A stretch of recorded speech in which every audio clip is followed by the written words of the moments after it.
کتنا ویران اس نے چمن کر دیا، کتنا ویران اس نے چمن کر دیا، ہم نے کس کے حوالے وطن کر دیا۔ ہندو مسلم نحمده ونستعينه ونستغفره ونؤمن به ونتوكل عليه وأعوذ بالله من شرور أنفسنا ومن سيئات أعمالنا، من يهده الله فلا مضل له ومن يضلل فلا هادي له، وأشهد أن لا إله إلا الله وحده لا شريك له، وأشهد أن محمدا عبده ورسوله، أما بعد، أعوذ بالله من الشيطان الرجيم، بسم الله الرحمن الرحيم، والتين والزيتون وطور سينين وهذا البلد الأمين لقد خلقنا الإنسان في أحسن تقويم ثم رددناه إلى أسفل سافلين إلا الذين آمنوا وعملوا الصالحات فلهم أجر غير ممنون۔ صدق الله العلي العظيم۔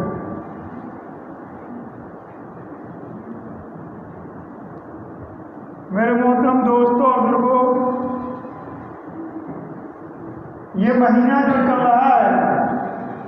یہ ربیع الثانی کا مہینہ ہے اور آج اس کی 15 تاریخ سن 1444 ہجری چل رہا ہے۔ اللہ تبارک و تعالیٰ نے دنیا کے اندر ان گنت مخلوقات کو پیدا کیا اور انہی مخلوقوں میں سے جو مخلوق اللہ نے بنائی ہے ان تمام مخلوقوں میں سے ایک مخلوق انسان بھی۔ جتنی مخلوقات اللہ نے پیدا کیا ساری مخلوقات کو اللہ نے انسانوں سے پہلے پیدا کیا اور انسان کو سب سے آخر میں بنایا، اور اللہ تبارک و تعالیٰ نے انسانوں کو سب سے آخر میں تو بنایا لیکن سب سے عمدہ بھی بنایا ہے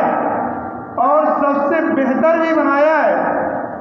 اور سب سے زیادہ حسین و جمیل بھی بنایا ہے۔ میں نے جو سورت تلاوت کی ہے اس میں اللہ تبارک و تعالیٰ نے سب سے پہلے وہ تین فرمایا ہے۔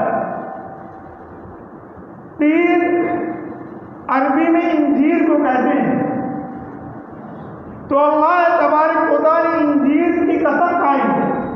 والتین والزیتون، قسم ہے انجیل کی اور قسم ہے زیتون کی۔ یہ دونوں پھل عرب ممالک میں ملتے ہیں اور بہت عمدہ پھل گنے جاتے ہیں۔ وطور سینین، اور قسم ہے طور سینا، ایک پہاڑ کا نام ہے طور، اللہ تبارک و تعالیٰ نے اس کی بھی قسم ہے۔ وَهَذَا الْبَلَدِ الْأَمِينِ، اور اس امانت دار شہر۔ اس سورت کے اندر اللہ تبارک و تعالیٰ نے 4 چیزوں کی قسم کھائی، سب سے پہلے انجیل اور اس کے بعد زیتون، پھر طور سینا نامی پہاڑ اور اس کے بعد مکہ المکرمہ کی قسم۔ یہ چاروں چیزیں جن کی اللہ تبارک و تعالیٰ قسم کھا رہا ہے یہ بہت عمدہ چیز ہے اور اللہ تبارک و تعالیٰ کو کسی بھی چیز کے قسم کھانے کی ضرورت نہیں۔ ایسا نہیں ہے کہ کوئی بھی چیز دنیا کے اندر ہو یا کوئی بھی چیز کہیں بھی ہو اور اللہ کی طاقت اور قدرت سے باہر ہے۔ ساری کی ساری چیزیں اللہ کی طاقت اور قدرت کے اندر، لیکن اس کے باوجود اللہ تبارک و تعالیٰ قسم کھاتا اور ان چاروں چیزوں کی قسم کھا کر کے فرما رہا ہے لقد خلقنا الانسان فی احسن تقویم، کہ ہم نے انسان کو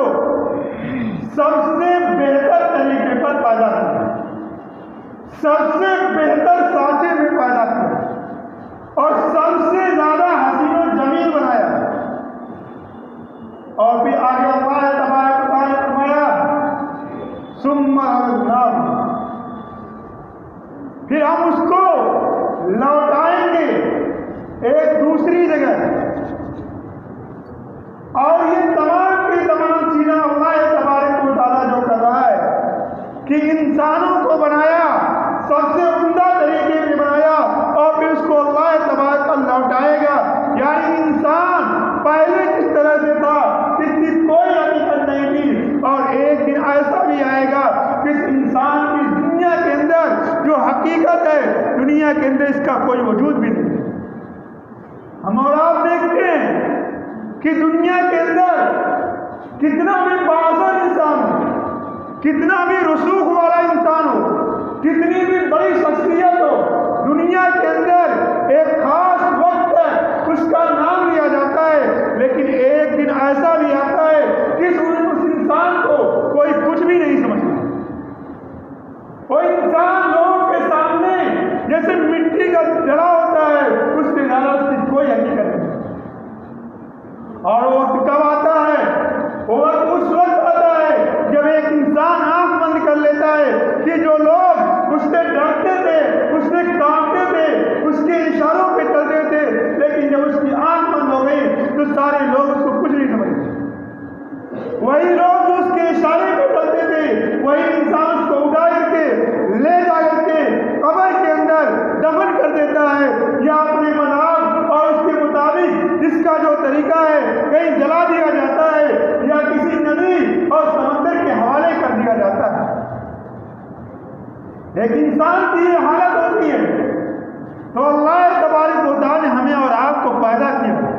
اور اتنا معزز بنایا ہے کہ اللہ تبارک و تعالیٰ کہہ رہا ہے کہ اپنے سب سے بہتر طریقے پہ پیدا کیا ہے، تو جب سب سے بہتر طریقے پہ پیدا کیا ہے تو سب سے بڑی ذمہ داری بھی اللہ نے ہمارے اور آپ کے کندھے پر رکھی۔ انسانوں کے کندھے پہ اللہ تبارک و تعالیٰ نے سب سے بڑی ذمہ داری رکھی ہے اور تمام مخلوقات سے ہٹ کر کے اس کو پیدا کیا۔ دنیا کے اندر جتنے بھی مخلوق ہیں اور دنیا کے اندر انسانوں کی ضرورت کے لیے، اور اس وجہ سے کچھ چیزیں انسانوں کی ضرورت کی وجہ سے اور کچھ چیزوں کی وجہ سے دنیاوی زندگی کے اندر خوبصورتی آتی ہے، نکھار آتا ہے، دنیا کے اندر اچھائیاں معلوم ہوتی ہیں، دنیا کے اندر لوگ رہنا پسند کرتے ہیں، اور بہت ساری چیزیں ایسی ہیں جن کا بظاہر کوئی فائدہ نہیں ہے لیکن حقیقت میں وہ بھی انسان کے فائدے ہیں۔ مثال کے طور پہ بہت سارے جانور ایسے ہیں کہ جن کو انسان اپنی غذا بناتا ہے، جن کو انسان کھاتا ہے، اور کچھ چیزیں جانور ایسے بھی ہیں جن کو انسان صرف آرائش کے لیے اور صرف دیوائش کے لیے اپنے گھروں میں رکھتا ہے، اور کچھ چیزیں ایسی بھی ہیں کہ اگر ان کو دیکھا جائے تو اس سے خطرہ معلوم ہوتا ہے۔ مان لیجیے ایک سانپ ہے، بظاہر تو یہ انسان کے لیے مہلک ہے۔ ایک انسان سوچ سکتا ہے کہ جب اللہ تبارک و تعالیٰ نے ہر چیز انسانوں کے لیے پیدا کیا ہے تو سانپ کو کی تو انسانوں کی کوئی ضرورت نہیں۔ تو بھی اللہ نے سانپ کو کیوں کر پیدا کیا؟ اس کی کوئی ضرورت ہے ہی نہیں۔ یہ تو بجائے اس کے کہ انسانوں کے لیے فائدے مند ہو، انسانوں کے لیے نقصان دہ ہے، نہیں بلکہ ایک سانپ بھی انسان کے لیے فائدے مند ہے۔ آج کی سائنس یہ کہتی ہے ایک سانپ جب سانس لیتا ہے تو ہوا کے اندر جو زہریلے جراثیم ہوتے ہیں، جو زہریلی ہوا ہوتی ہے، وہ اسی کو سانس لیتا ہے۔ اگر سانپ اور زہریلے جانور نہ رہے تو پوری ہوا جو ہے زہر بن جائے، پوری ہوا کے اندر زہر پھیل جائے گا اور ایک انسان کا سانس لینا مشکل ہو جائے گا۔ تو معلوم ہوتا ہے کہ جو زہریلی چیزیں ہیں وہ بھی انسان کے فائدے کے ہیں، اور اللہ تبارک و تعالیٰ نے ہمارا مقام، انسانوں کا مقام اتنا بلند کیا کسی بری مخلوقات کو نہیں کہ جن کو ہم دیکھتے ہیں، بلکہ ان مخلوقات کو بھی بارے میں سوچیے جن کے بارے میں ہمارا اور آپ کا عقیدہ ہے کہ پلک جھپکنے کے بقدر بھی وہ اللہ تبارک و تعالیٰ کی نافرمانی نہیں کرتے۔ وہ مخلوق فرشتہ ہے، اس سے بھی اللہ نے انسانوں کو اعلیٰ و افضل بنا دیا، لیکن اعلیٰ و افضل اور خوبصورت بنایا تو ہے، لیکن یہ افضلیت اور یہ برتریت اور یہ فوقیت اسی وقت رہے گی جب کہ ہم اللہ تبارک و تعالیٰ کے احکام کے مطابق زندگی گزاریں، جب کہ ہمارے اندر آقا مدنی سرکار دو عالم صلی اللہ علیہ وسلم کی سیرت، آپ کا لایا ہوا طریقہ ہو، آپ کی لائی ہوئی زندگی ہو، آپ کا قرآن ہو، آپ کی حدیث ہو،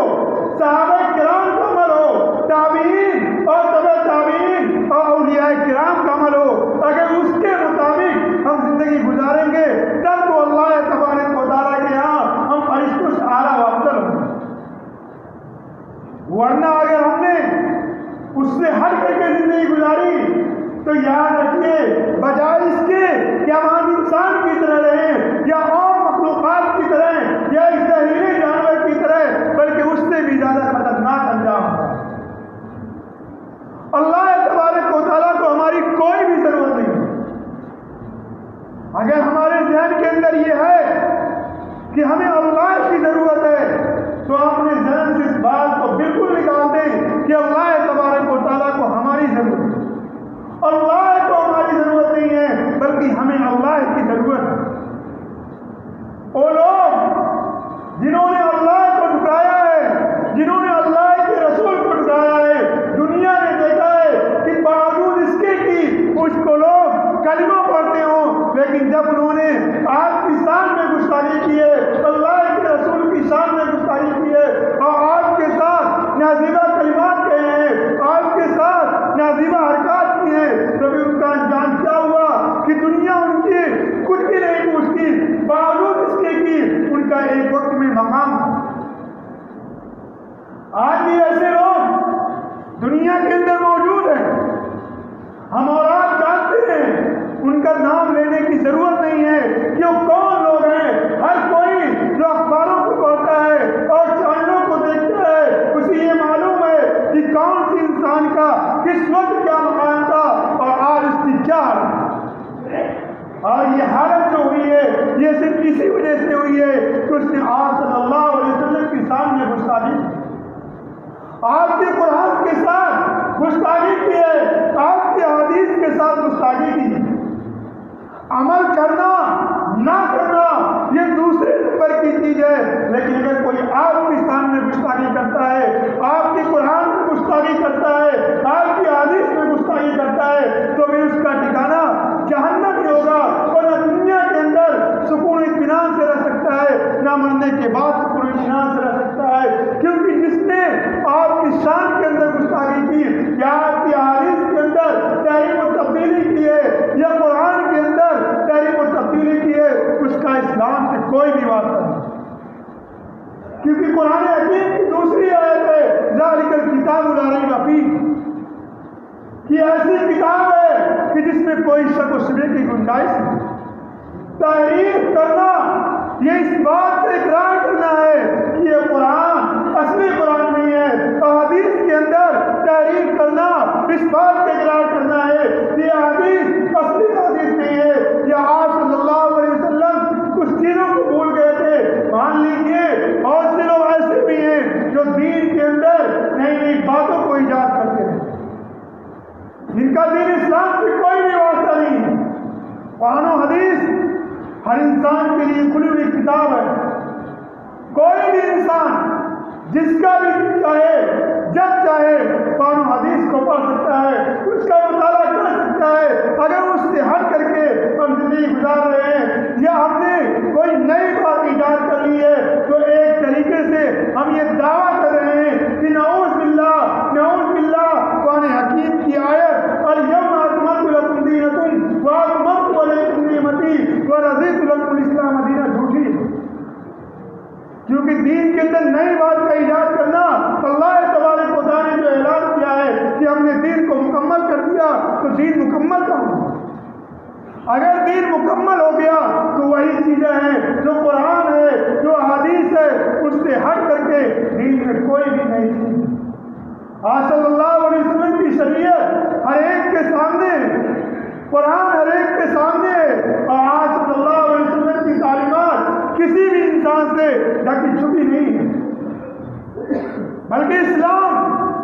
تو ایک بہترین مذہب ہے اور ہر ایک کے لیے واضح ہے. اور مذاہب کی طرح یہ نہیں ہے کہ اس کے اندر کچھ چیزوں کو چھپایا جائے یا کچھ چیزوں کو کچھ لوگوں کے لیے، سرداروں کے لیے یا اپنی قوم کے علماء کے لیے خاص کر لیا جائے، بلکہ اسلام میں تو ہر ایک برابر ہے.